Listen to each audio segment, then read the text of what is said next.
भूलेंगे मिलेंगे और उसके बाद बच्चों को मारेंगे? बिल्कुल, कहीं ना कहीं इसमें पहले से ये साजिश रची गई थी। और जैसा कि अभी जावेद गिरफ्तार हुआ है तो उसने कहा है कि मैं निर्दोष हूँ, जबकि वो भी इसमें इन्वॉल्व है। वो नीचे बाइक पे खड़ा हुआ था। अगर आज इन्हें नहीं रोका गया ना तो ऐसे और जिहादी, और वो वक्त भी दूर नहीं होगा कि सरेआम अब मारे जाएंगे। साजिद का, जावेद का कहीं ऐसे लोगों से कनेक्शन था जो गजवा इनसे जुड़े हुए हैं। इस बार किसी नुपुर शर्मा ने तो बयान नहीं दिया, तो फिर क्यों हिंसा भड़क रही है? तो दोनों लड़के तो उन्होंने एक माँ के साथ बहुत बड़ा आत्मघात किया, मतलब बहुत ही विश्वास उनका तोड़ा है। क्योंकि अच्युत ने पुलिस पर वापस फायर किया, 4 राउंड फायरिंग की वापस। आप ये सोचिए कि इन अपराधियों के पास पिस्टल, तमंचा, कारतूस कहाँ से आ रहा है? कहते हैं बच्चे भगवान का रूप होते हैं। घर में अगर बच्चे हों तो रौनक बनी रहती है। और ये भी कहा जाता है कि जब जब कोई भी घटना होती है, कोई भी दंगे होते हैं, तो बच्चों का चेहरा देखकर इंसान का दिल पसीज जाता है और वो बच्चों को बख्श देता है। लेकिन ऐसी वारदात जिसमें बच्चों को ही टारगेट किया गया हो। महज 2 बच्चे, मासूम बच्चे, एक की उम्र 6 साल, एक की उम्र 13-14 साल। सवाल ये कि इन्होंने ऐसा क्या कर दिया, ऐसी क्या इनकी गलती थी कि इनको सीधे मौत के घाट उतार दिया गया। सिर्फ मौत के घाट नहीं उतारा गया, बल्कि इनके साथ जो बर्बरता हुई है, जो हैवानियत हुई है, वो आप सुनेंगे तो आपकी भी रूह कांप जाएगी। आपके घर में भी बच्चे होंगे। सवाल ये है कि जिन बच्चों को हिंदू मुस्लिम के बारे में कुछ पता ही नहीं, उनको तो ये तक नहीं पता कि ये होता क्या है, ये भेद क्या है। वो तो ये भी नहीं जानते थे कि जिन भैया को वह सलून वाले भैया नाई भैया बोलते थे, जिनके सलून में जाके बाल कटाते थे, वही भैया आज उनके मौत की वजह बन जाएंगे, या वही भैया उनकी गला रेत कर हत्या कर देंगे। कई तरह के सवाल हैं और आप समझ गए होंगे कि हम किस विषय पर बात कर रहे हैं। दरअसल बदायूं में हुए दोहरे हत्याकांड की हम बात कर रहे हैं, जहां 2 मासूम बच्चों की गला रेत कर हत्या की गई। और अब जब पोस्टमार्टम रिपोर्ट आई है तो आप सुनकर हैरान रह जाएंगे। उन बच्चों के शरीर पर 14-14, 15-15 जगहों पर घाव हैं। उन बच्चों के साथ निर्मम हत्या जो उनकी हुई है, उसमें खून पीने जैसी बातें, तंत्र मंत्र की बातें, न जाने कितने कितने एंगल इस पूरे घटनाक्रम को लेकर सामने आए हैं। लेकिन अब सवाल यह है कि जिन लोगों का घर में आना जाना था, जो पड़ोसी थे, जो पहचान के लोग थे, जब यही बच्चों को मार देंगे तो हमारे समाज में आखिर ये हो क्या रहा है और किस तरह की मानसिकता के साथ हम लोग आगे बढ़ रहे हैं। तो आज इस पूरे मामले पर हम हमारे न्यूज रूम में लोगों से बातचीत करेंगे, क्योंकि सबके इस घटना को लेकर अपने अपने विचार है, अपने अपने पहलू हैं, और समझने की कोशिश करेंगे कि आखिर इस तरह की जो वारदातें हो रही है, जो घटनाएं हो रही हैं, ये किस ओर इशारा कर रही हैं। क्या हमारे देश का भविष्य, हमारा समाज खतरे में है? चलिए मेरे साथ आज हम हमारे न्यूज रूम में लोगों से बातचीत करने की कोशिश करेंगे। सबसे पहले मैं हमारी सहयोगी नैना के पास आना चाहूंगी। नैना, इस पूरे केस को हम सब देख रहे हैं, लगातार 40 घंटे से इन खबरों पर हम बने हुए हैं। बहुत दुख होता है जब छोटे बच्चों की हत्या हो, और वो भी इतनी निर्मम। क्या लगता है आपको, क्या मानसिकता होगी उन लोगों की जिन्होंने इस वारदात को अंजाम दिया, और समाज के लिए कितना बड़ा खतरा? जी देखिए, मुझे ऐसा लगता है कि पहले तो वो जो दोनों लड़के थे उन्होंने एक माँ के साथ बहुत बड़ा आत्मघात किया, मतलब बहुत ही विश्वास उनका तोड़ा है। क्योंकि माँ उस टाइम वहीं पे मौजूद थी और वो दोनों वहाँ पे जाते हैं और कहते हैं कि मुझे मेरी वाइफ के लिए ट्रीटमेंट के लिए 5000 रुपीज़ चाहिए, 5000 रुपये लेने जाते हैं। वो चाहती तो महिला मना भी कर सकती थी, लेकिन उसने अपने पति को फ़ोन किया और पूछा कि उसकी वाइफ जो है बीमार है, क्या मैं पैसे दे दूँ? तो उसके हस्बैंड बोलते हैं कि हाँ दे दो, वो शाम तक वापस कर देगा। उसके बाद वो पैसे लेने अंदर जाती है और वो कहता है उससे कि मुझे 1 गिलास पानी दे दीजिए। तो आप देख रहे हैं वो महिला जो है वो कितने अच्छे से उन्हें ट्रीट कर रही है। वो जानती है, क्योंकि उन लोगों को, वो भी उन लोगों को जानते हैं कि चलिए घर के लोग हैं, और पानी लेने के लिए महिला चली गई। वो लड़का कहता है कि मुझे घबराहट हो रही है, एक बच्चे को ऊपर लेके चला गया। बच्चा जो है विश्वास के साथ कि भैया आए, भैया के साथ ऊपर चला जाता है। और उसके बाद वो लोग जो भी उन दोनों बच्चों के साथ करते हैं वो बहुत ही मतलब दिल को झंझोड़ देने वाली घटना है। अब उन्होंने ऐसा क्यों किया, उनकी क्या मानसिकता थी इसके पीछे? मैं कहती हूँ कि जो भी मानसिकता रही हो, जो भी उनकी रंजिश हो, या जो भी उन्हें लगता हो, इसकी सजा उन्हें 2 बच्चों को तो बिल्कुल नहीं देनी चाहिए। लेकिन मैं इस बात के लिए अब कहीं ना कहीं सेटिस्फाइड होती हूँ जब से योगी सरकार के, मैं ये बोलूँगी कि तुरंत जो एनकाउंटर वाला जो फैसला है कि अगर किसी ने किसी के साथ ऐसा किया, हत्या करी बच्चों की, या किसी के साथ भी इतनी बर्बरता करी, तो जो तुरंत एनकाउंटर पुलिस करती है वो पहले नहीं होती थी। पहले एक लंबी सजा होती थी, पकड़ा जाता था, फिर वो जेल में है, उसके बाद काफी लंबा इंतजार हमें करना, लोगों को गुमराह कर दिया जाता था। बहुत सालों तक लोग गुमराह रहते थे, हम इंतजार करते रहते थे कि किसी के साथ गलत हुआ भी कैसे, हम लोग कुछ कर नहीं पाते थे। लेकिन अभी क्या, 1 दिन भी नहीं लगा और पुलिस ने उनका एनकाउंटर कर दिया। लेकिन देखिए, कोई भी एनकाउंटर या किसी को मार देने से जो उस उस माँ पे इस वक्त बीत रही है, वो उसकी जो हालत है इस वक्त, वो कोई भी उसके वो 2 बच्चे जो है छोटे छोटे उन्हें वापस ला के नहीं दे सकता। तीसरा बच्चा हालांकि बच गया, हमला उस पर भी किया जा सकता था, किया था मेरे के हिसाब से हमला किया गया, और ये भी हो सकता था कि शायद वो भी आज इस दुनिया में नहीं हो। लेकिन मुझे ये नहीं लगता है कि ये धर्म से जोड़ने वाली बात है कि ये हिंदू धर्म के लोग थे या मुस्लिम धर्म के लोग थे। मुझे ऐसा लगता है कि धर्म से इस बात को ना जोड़ा जाए, बल्कि मानसिकता ही लोगों की ऐसी है, उनको अंदर क्या चल रहा था। ऐसा हो सकता है कोई दूसरी जात के लोग भी होते, वो भी यही हरकत करते। तो धर्म से ना जोड़ के इस मुद्दे को ऐसा देखा जाए कि जो जिस तरीके से क्राइम लगातार बढ़ता जा रहा है, लोग कैसे भी बिना सोचे समझे हाथ में कुड़ारी लेके किसी के गले को रेन देते हैं, इन सब चीज़ों पर रोक लगाना मुझे लगता है सबसे पहले ज़्यादा ज़रूरी है। कि कोई विश्वास के साथ अगर आपको अपने घर में घुसा रहा है, तो आप उसके साथ इतनी बड़ी घटना कैसे कर सकते हैं कि वो जिंदगी भर उस घटना को और भुला ही सबसे बड़ा सवाल, देखिए नैना ने बहुत सही बात कही, सबसे बड़ा सवाल ये है कि जब आप किसी का भरोसा जीतते हैं, जब आप किसी के पहचान में हैं, आप उनके घर आना जाना कर रहे हैं, और ये तक कहा गया, जो बच्चों की दादी उन्होंने कहा कि हम तो चाय बना रहे थे उनके लिए, अतिथि सत्कार के लिए हम तो वहां पर लगे हुए थे, और छत पर हमारे बच्चों के साथ इतनी निर्मम हत्या उनकी कर दी गई, कुल्हाड़ी और जिससे पशु काटे जाते हैं वैसे चाकू से उनका गला रेत दिया गया, उनके साथ इतनी बुरी वारदात छत पे हो रही थी। आप सोचिए, आपके घर के छत पे आपके बच्चों को कोई मार रहा है और आप नीचे उन्हीं के लिए चाय बना रहे हैं। कई तरह के सवाल इस पे खड़े होते हैं, और मुझे लगता है कि इस विषय पर बात करते वक्त ही मुझे इतना बुरा लग रहा है कि आखिर कैसे कोई इतना निर्मम हो सकता है। मेरी सहयोगी प्रभा मेरे साथ है, उनसे भी हम कोशिश करते जाने की। प्रभा, अब सवाल ये हो रहा है कि इस पूरे मसले को सांप्रदायिकता से ना जोड़ा जाए, इसको इस एंगल से देखा जाए कि कोई भी रंजिश हो, कोई भी झगड़ा हो, कोई भी पुराना जो भी बवाल हो, मुझे नहीं पता, लेकिन इसकी सजा उन 2 मासूमों को क्यों दी गई?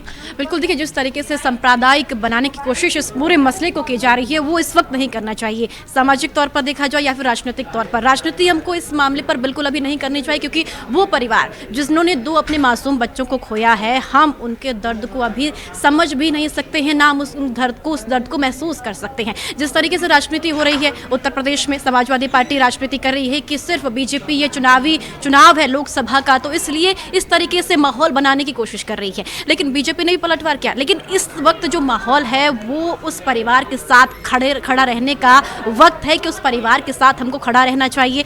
उन लोगों को जिन लोगों ने अपराध किया उसको सख्त से सख्त सजा देनी चाहिए, क्योंकि अभी एनकाउंटर कर दिया है, साजिद का एनकाउंटर कर दिया गया है, जावेद को पकड़ा गया है, लेकिन अभी खुलासा होगा किस लिए ये हत्या की गई, क्यों की गई। दूसरी बात ये है कि जब साजिद का एनकाउंटर भी हुआ, वहाँ पर भी कई बड़े सवाल है शुभांगी। देखिए, जब एनकाउंटर हुआ वहाँ से वो भागा, पुलिस ने एनकाउंटर कर दिया, लेकिन साजिद ने पुलिस पर वापस फायर किया, 4 राउंड फायरिंग की वापस। आप ये सोचिए कि इन अपराधियों के पास पिस्टल, तमंचा, कारतूस कहाँ से आ रहा है, ये सवाल यहाँ पर खड़ा होता है। दूसरी बात, 48 घंटे बीत जाते हैं, जावेद पुलिस की गिरफ्त से दूर होता है, बाद में आके वो सरेंडर करता है, फिर पुलिस गिरफ्तार करती है। कहीं ना कहीं सवाल यहाँ पर भी खड़ा होता है कि आखिर प्रदेश में कानून व्यवस्था को लेकर जो सवाल पहले की सरकारों में खड़ा किया जाता है, क्योंकि अब वो स्तर नहीं रहा, अब बहुत कुछ बदलाव हमने देखने को मिला है। हम खुलेआम से उत्तर प्रदेश में घूम सकते थे, क्योंकि पहले की जो समस्या थी ये होती थी कि नहीं, उत्तर प्रदेश में आप खुलेआम नहीं घूम सकते हैं, कुछ भी हो सकता है। लेकिन आज की स्थिति में बदलाव हुआ है,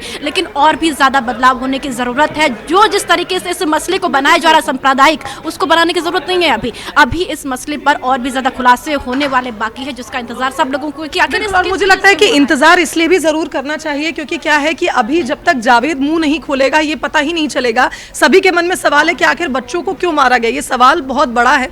हमारे साथ हमारे एक और सहयोगी मौजूद हैं। आपने भी इस पूरे मसले को ध्यान से देखा, इस खबर पर लगातार न्यूज़ 1 इंडिया बना हुआ है, और हमारी यही सोच है कि हम लोगों के इस मानसिकता को बदले, जो ये जिहादी मानसिकता जैसे शब्द का इस्तेमाल किया जा रहा है कि क्या इनको, किस तरह के माहौल में ये लोग रहते हैं, उन लोगों का गला काटना जिनके साथ आप रोज घूम रहे हैं, वो बच्चे आपकी दुकान पे आ रहे हैं, उन बच्चों से आप अपनी गुटखे की पुड़िया मंगवा रहे हैं, उनका गला रेत कर महज 5-10 सेकंड की वो बात थी कि उन्होंने ये पूरी वारदात को अंजाम दिया, 1-2 मिनट के अंदर वो वहां से भाग गया। क्या लगता है आपको, इस मानसिकता पर आप क्या करें? देखिए, पहले तो मैं ये कहना चाहूँगा इस मैटर को लेकर कि जो भी हुआ उसकी निंदा करने से काम नहीं चलेगा।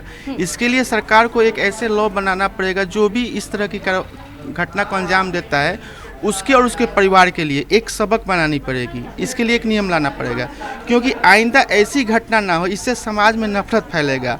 लोग इसको राजनीतिक रंग देना, नेताओं ने राजनीतिक रंग देना भी शुरू कर दिया क्या? इस पर पूरी राजनीतिक बयानबाजी हो रही है, जो बिल्कुल समाज के लिए हितकारी नहीं है। आगे चलकर ऐसी घटनाएं ना हो, इसके लिए सरकार को कोई पुख्ता एक कानून लाना ही पड़ेगा, तभी समाज में ऐसी घटनाएं दोबारा न होंगी और ना कोई इसको अंजाम देने की कोशिश करेगा।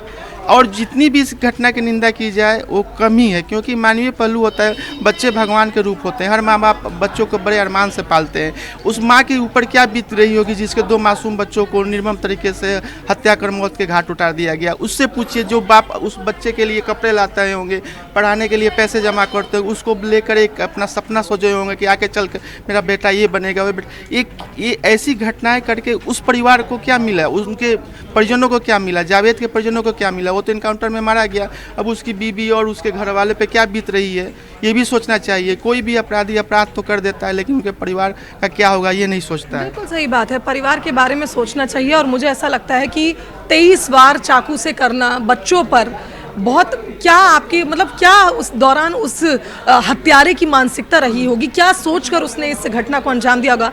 हमारे सीनियर हमारे साथ मौजूद हैं, उनसे भी हम जिक्र करेंगे और उसी विषय पे मैं बात करना चाहूँगी। आप देख रहे हैं सर कि जो जिहादी मानसिकता की बात हो रही है, कन्हैया लाल मर्डर केस आपको याद होगा उदयपुर से, जिसको हम अभी तक भूले नहीं। उसमें भी यही था कि आप विश्वास जीत रहे हैं, आप एक टेलर के पास जा रहे, बोल रहे भैया नाप देना है, वो आपका नाप ले रहा है और आप उसकी गर्दन काट देते, उसको मौत के घाट उतार देते। यहाँ ये बच्चे जानते हैं, सैलून वाले भैया छत पे बुला रहे हैं, बच्चे भरोसा करके पहुंच जाते हैं और वहां उनको मार दिया जाता है, और वो भी इतनी बेरहमी से। 23 बार पोस्टमार्टम रिपोर्ट में सामने आए, बच्चों के शरीर पे इतने घाव, उनके खून को आप पीते हैं, मांस के लोथड़े लगे हैं। ये जिहादी मानसिकता, इसको कैसे हम डिफाइन करें? बेसिकली अभी शुभांगी, अगर ये नो डाउट सोशल मीडिया पर इसको इस तरीके से ही देखा जा रहा है कि जिहादी मानसिकता की वजह से ऐसा किया गया, मतलब ऐसे कई चीज़ें सोशल मीडिया पर चल रही हैं। लेकिन इस पूरे मामले का राज जो है वो अभी जावेद जिसको गिरफ्तार किया गया, 40 घंटे के बाद उसकी गिरफ्तारी हुई है, वो कई राज उगलेगा, इसमें कोई दो राय नहीं है। कई चीज़ें जो है परत दर परत निकल कर सामने आएंगी। लेकिन जो परिवार वाले हैं उनका अपना दरअसल जो आरोप लगा रहे हैं, उनका आरोप यह है कि 5,000 रुपये से शुरुआत हुई। जब उसके माँ के पास वो आया था, साजिद आया था, 5,000 मांग की उसने अपनी पत्नी के लिए, उसको 5,000 रुपये की ज़रूरत थी। हालांकि उसकी पत्नी ने भी इस पर रिएक्शन सामने आ गया, उसने कहा कि कोई डिलीवरी वाली कोई बात ही नहीं है। तो यहाँ सारा झूठ जो है वो एक एक करके खुलता हुआ नज़र आता भी है। हालांकि शुरुआत में अगर हम पुलिस के एक्शन की बात करें, उस वक्त बवाल वाली स्थिति थी, इसमें कोई दो राय नहीं है। 2 मासूमों की निर्मम हत्या कर दी जाती है, तीसरे बच्चे के ऊपर भी वॉर करने की कोशिश की गई थी, हालांकि वो गनीमत रही कि उसको बचा लिया गया। लेकिन यहाँ ये जो स्थिति बनी है, चाहे वो कई ऐसे हिंदू अगर हम बात करें तो ये कई चीज़ें निकलकर ऐसी भी सामने आ रही हैं कि गजवाए हिंद वाला जो कॉन्सेप्ट है, क्या इसको उससे जोड़कर देखा जाए। लेकिन ये चीज़ें जो हैं वो कानून प्रक्रिया के तहत सारी चीज़ें स्पष्ट होंगी। लेकिन फिलहाल की जो स्थिति है, एनकाउंटर में साजिद को मार गिराया गया, जावेद को गिरफ्तार कर लिया गया है।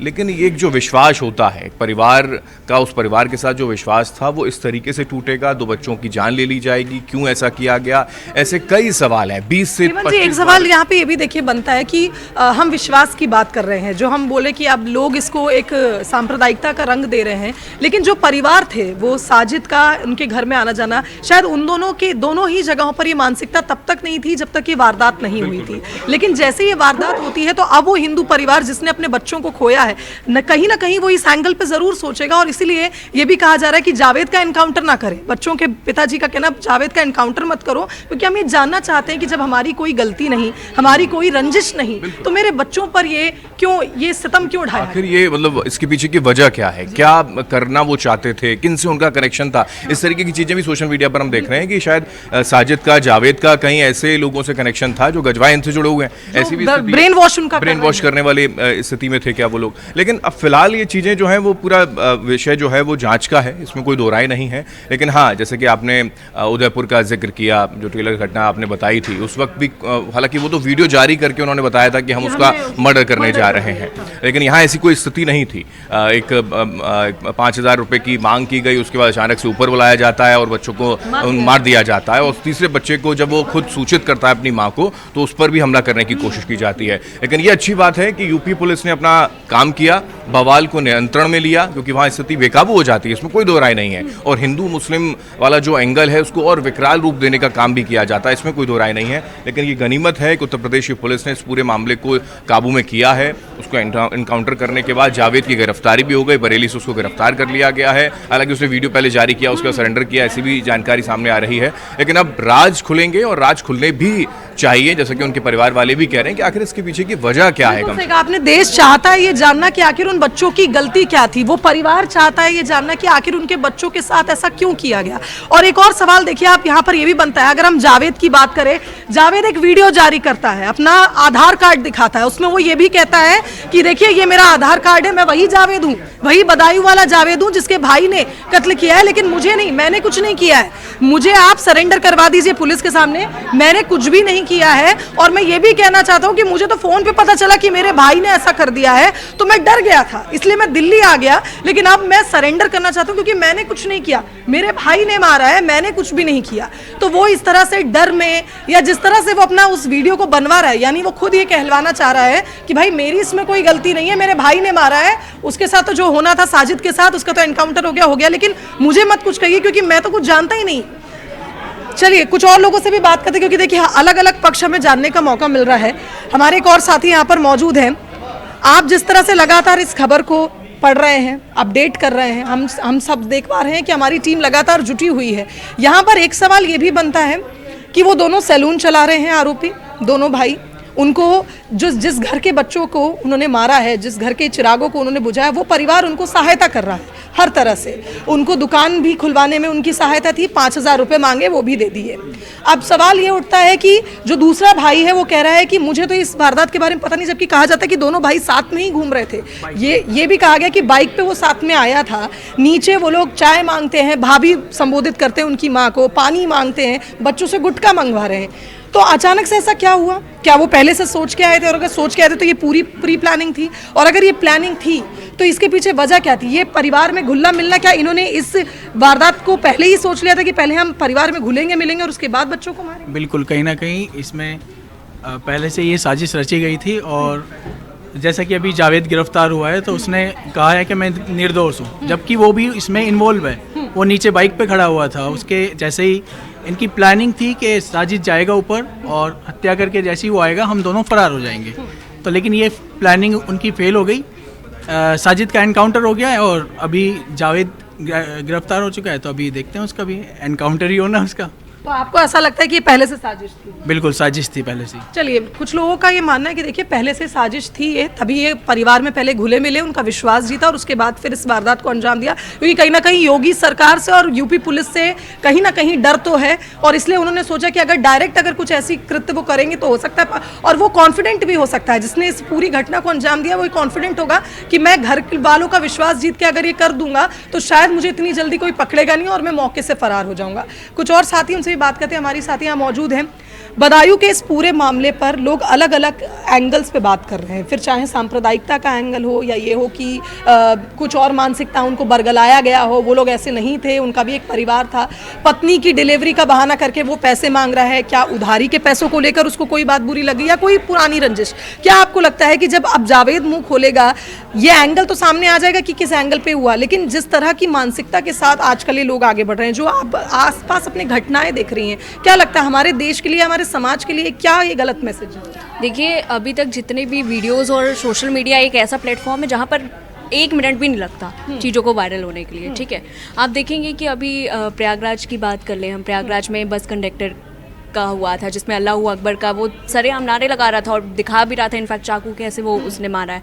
ठीक है, अभी पश्चिम बंगाल की भी हम बात कर लेते हैं जिसमें आपने देखा होगा वो वीडियो भी वायरल हुआ था जिसमें वो हनुमान चालीसा सुन रहा था, कुछ नहीं था, लेकिन लोगों ने फिर भी उसको वो किया, मारा। ठीक है, तीसरी बात हम कन्हैया लाल, ये केस तो हम भूल ही नहीं सकते हैं बिल्कुल भी, अब हमारे आंखों से वो केस नहीं जाएगा, और वो भी इसलिए ताकि बस उसने नुपुर शर्मा का समर्थन किया था, दैट्स वाई। ठीक है, ये ऐसे तमाम वीडियो जो हैं सोशल मीडिया पर कंटिन्यूसली वायरल हुए, और इन सब के बीच में आप ये देखेंगे कि अभी तक इस पर कदम नहीं उठाया गया, और आज बदायूं का केस हमारे सामने है। ठीक है, ऐसे में ये चीज़ होगी कि अगर आज इन्हें नहीं रोका गया ना तो ऐसे और जिहादी, और वो वक्त भी दूर नहीं होगा कि सरेआम अब मारे जाएंगे लोग। तो ये एक बहुत गलत मैसेज जा रहा है। और ऐसे में जो मान लीजिए अगर इस तरह की मानसिकता रखते हैं, उनको तो ये एक तरह से बढ़ावा मिल रहा है कि नहीं अब तो हम खुलेआम करेंगे, कर लो जो करना है।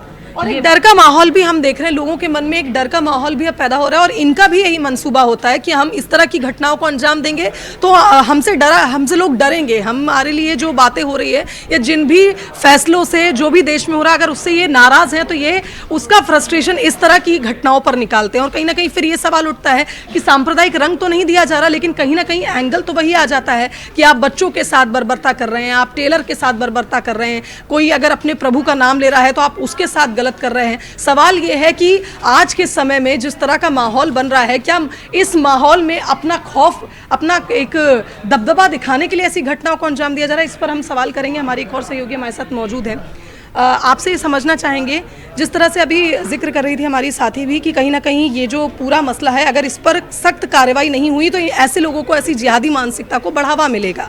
पर अब सवाल ये भी बनता है यहाँ पर कि जिहादी मानसिकता को बढ़ावा मिलेगा, ये सब हम पॉइंट मान रहे हैं, क्या देश में हो रही जो चीज़ें हो रही हैं, क्या इसका भी कहीं ना कहीं असर पड़ रहा है कि ये लोग अपना खौफ एक दिखाने के लिए, एक डर पैदा करने के लिए ऐसी घटना? निश्चित तौर पर अगर बात की जाए शुभांगी जी, तो लगातार ये सारी चीज़ें खुल करके सामने आ रही है। जब हम कल फील्ड पे थे तो लोगों ने यही चीज़ें देखने को मिली कि कहीं ना कहीं इस पूरे केस से हिंदू मुस्लिम होते हुए भी दिख रहा है। क्योंकि अगर देखिए बात की जाए तो ये पहली मर्तबा ऐसी घटना नहीं हुई है। आज से 1 साल पहले भी राजस्थान से ऐसी घटना सामने आई थी, प्रयागराज से एक और घटना सामने आई थी। तो ये तमाम जो घटनाएं हैं वो साफ तौर पर इस चीज़ों को बयां कर रही हैं। लोगों में गुस्सा भी है और कहीं ना कहीं ये चीज़ें हैं कि आखिर हर बार हिंदुओं को ही टारगेट क्यों किया जाता है। तो जनता में कहीं ना कहीं इन सारी चीज़ों को लेकर के आक्रोश भी है। हालांकि जो सरकार की तरफ से एक्शन लिया गया है उसको लेकर के खुश है, लेकिन एक सवाल और भी है, शायद मैं इसको कहूँगी तो शायद मेरी पत्रकारिता पे भी सवाल खड़े हो जाएंगे कि इस बार किसी नुपुर शर्मा ने तो बयान नहीं दिया, तो फिर क्यों हिंसा भड़क रही है, क्यों इस तरीके की चीज़ें भड़क रही हैं? क्योंकि हर बार चीज़ें होती हैं कि बयान आया इसलिए एक पक्ष जो है एक सवाल देखिए, अब आपने ये बात बोली है तो मेरे मन में भी आ रहा है कि अभी हाल ही में CAA लागू हुआ, सिटीजन अमेंडमेंट एक्ट जो लागू हुआ, उसको समझाया गया कि उसका असली मतलब क्या है। जो भारतीय नागरिक हैं, चाहे वो किसी भी धर्म के हो, उनकी सिटीजनशिप पे कोई सवाल नहीं उठा। क्या ये उसका एक रिएक्शन है? क्या एक संदेश देने की कोशिश है? और जो साजिद जावेद की हम बात कर रहे हैं, जिन्होंने इस पूरी घटना को अंजाम दिया, उनकी पत्नी का, उनकी सास का कहना है कि वो ऐसी मानसिकता के तो थे नहीं, तो अचानक से उनको ऐसा क्या हुआ कि वो जिन परिचितों के घर पर चाय पीते हैं, खाना खाते हैं, जिनके साथ वो रहते हैं, जिनसे उधारी के पैसे मांगते हैं, उन्हीं के बच्चों के साथ इस तरह की तंत्र मंत्र का एंगल दिया जा रहा है, उस पर आप क्या कहें? बिल्कुल शिवांगी जी, आपने जो सवाल खड़े किए, देखिए यही सवाल तो हर कोई जानना चाहता है, क्योंकि इनके जो आरोपी है उनके रिश्तेदारों के बयान कहीं से भी मेल खाते हुए नहीं दिख रहे हैं। एक कहता है गुस्सैल है, एक कहता है सीधा है, तमाम चीज़ें ऐसे देखने को मिल रही है। लेकिन सवाल तो यही है, क्योंकि जो माँ ने बयान दर्ज करवाया है, जिन बच्चों की हत्या हुई, उनकी माँ ने बयान दर्ज करवाया कि उसने सीढ़ियों से उतरते वक्त ये बात बोली थी कि मेरा काम जो है, जो अधूरा रह गया था, वो पूरा हो गया है। तो यकीनन यहाँ पर एक कोई कट्टरपंथी सोच को भी एक एंगल दिया जा रहा है और यकीनन जब ये राज खुलेंगे तो कहीं ना कहीं ये एंगल सबसे बड़ा खुल करके भी सामने आ सकता है। बिल्कुल सही कहा आपने। और कहीं ना कहीं देखिए ये सवाल भी उठता है कि अब इस पूरी घटना को हम देख चुके हैं और जिस तरह से लगातार इस पे डेवलपमेंट्स आ रहे हैं कि अब जावेद गिरफ्तार हो चुका है, जावेद से सवाल किए जाएंगे। जावेद, जहां साजिद का एनकाउंटर हुआ उसके बाद ये हुआ कि उनकी माँ कह रही है कि उसने जो गलती करी उसको उसकी सजा तो मिल गई, लेकिन मेरे जावेद को मत कुछ करिएगा, उसकी अगर कोई गलती नहीं तो उसका एनकाउंटर मत करिएगा। वो भी एक माँ है, लेकिन वो भी एक माँ है जिसने अपने 2 बच्चों को खोया है, एक बच्चा उसका घायल अस्पताल में पड़ा है। सवाल ये है कि आज के समय में जिस तरह की घटनाएं लगातार सामने आ रही हैं, फिर क्यों कहा जा रहा है कि इसे एक सांप्रदायिक रंग दिया जा रहा है? जब घटनाएं लगातार बार बार ऐसी घटनाएं सामने आएंगी तो आक्रोश तो होगा। और फिर सवाल ये उठता है कि क्या ये एक तरीका है अपनी बात को सही साबित करने का या अपने पक्ष को रखने का? कई तरह के सवाल इस पूरे मसले पर बनते हैं कि आखिर ये दुश्मनी निकालना, ये बच्चों के साथ ये बर्बरता करना, इसको कैसे, इससे जस्टिफिकेशन मिल पाएगा? और किस तरह से इस पर जो राजनीति कर रहे लोग, उनसे भी यही सवाल है कि इस निर्मम हत्या को, इस बर्बरता को आप कैसे जस्टिफाई करेंगे? कई सवाल हैं और इन सवालों के जवाब भी लगातार हम ढूंढेंगे और आपको अपडेट देते रहेंगे। आज की इस हमारी खास पेशकश में फिलहाल इतना ही। लगातार आप न्यूज़ 1 इंडिया देखते रहिए और तमाम अपडेट्स के लिए हमें फॉलो करिए।